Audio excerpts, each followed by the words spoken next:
আসসালামু আলাইকুম। আশা করছি তোমরা যেখান থেকে ভিডিওটা দেখছো সকলেই বেশ ভালো আছো।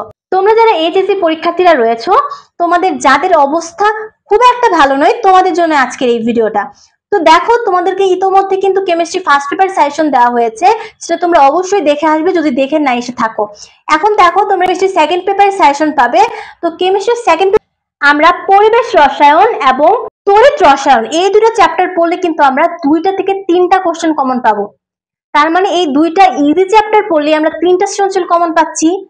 তো অবশ্যই তোমাকে এই 2টা অধ্যায় পড়তে হবে। পরিবেশ রসায়ন থেকে আমরা মাত্র কিছু টপিক পড়বো। আমাদের আরএমএস, বেক, ডাল্টন, আংশিক চাপ সূত্র এবং গ্রাহামের ব্যাপন চাপ সূত্র, এই 3টে টপিক পড়লেই কিন্তু আমরা 2টা সৃজনশীল কমন পেতে পারি, ঠিক আছে।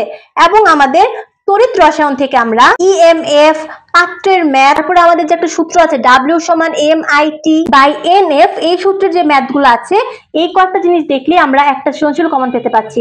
তার মানে কি 2টা চ্যাপ্টার পড়লেই আমরা 2টা সৃজনশীল 3টা সৃজনশীল কমন পাচ্ছি। এবং টপিক গুলো বলে দিলাম। এখন দেখো, তোমাদের ভিডিওর মাঝখানে একটা কথা বলে রাখি, তোমাদেরকে কিন্তু একদম প্রপার কেমিস্ট্রি সাজেশন দেওয়া আছে, যেটাতে কতে, খতে, গ, খ কোনটাতে কোন সৃজনশীল আসবে, কি আসবে কোশ্চেন, সব বলে দেওয়া আছে। এবং সেই ভিডিওটা কিন্তু আমি কমেন্ট বক্সে তোমাদেরকে লিঙ্কটা দিয়ে দিয়েছি, সেটা কিন্তু অবশ্যই দেখবে। এবং সেখানে আমি ডিটেলসই এমন ভাবে আলোচনা করা হয়েছে যাতে তোমরা 90% আপ কমন পাও। এর জন্য কিন্তু আমরা এই ভিডিওতে সেই কথাগুলো আলোচনা করছি না। এরপর তুমি 3 নম্বর অধ্যায়টা পড়তে পারো।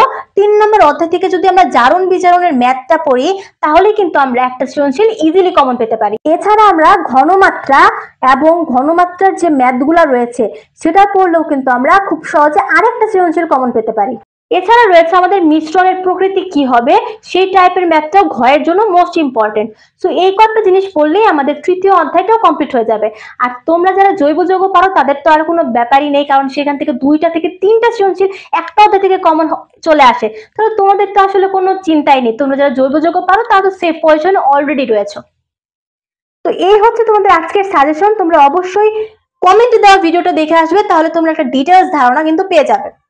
তো আজকে এই পর্যন্তই, দেখা হবে ইনশাআল্লাহ পরবর্তী কোনো ভিডিওতে। তোমাদের যদি আর কোনো কোশ্চেন থাকে তাহলে কমেন্ট বক্সে করতে ভুলে যেও না। আজকে এই পর্যন্তই, দেখা হবে ইনশাআল্লাহ পরবর্তী কোনো ভিডিওতে। সেই পর্যন্ত তোমরা সকলেই সুস্থ থাকো, ভালো থাকো। আসসালামু আলাইকুম।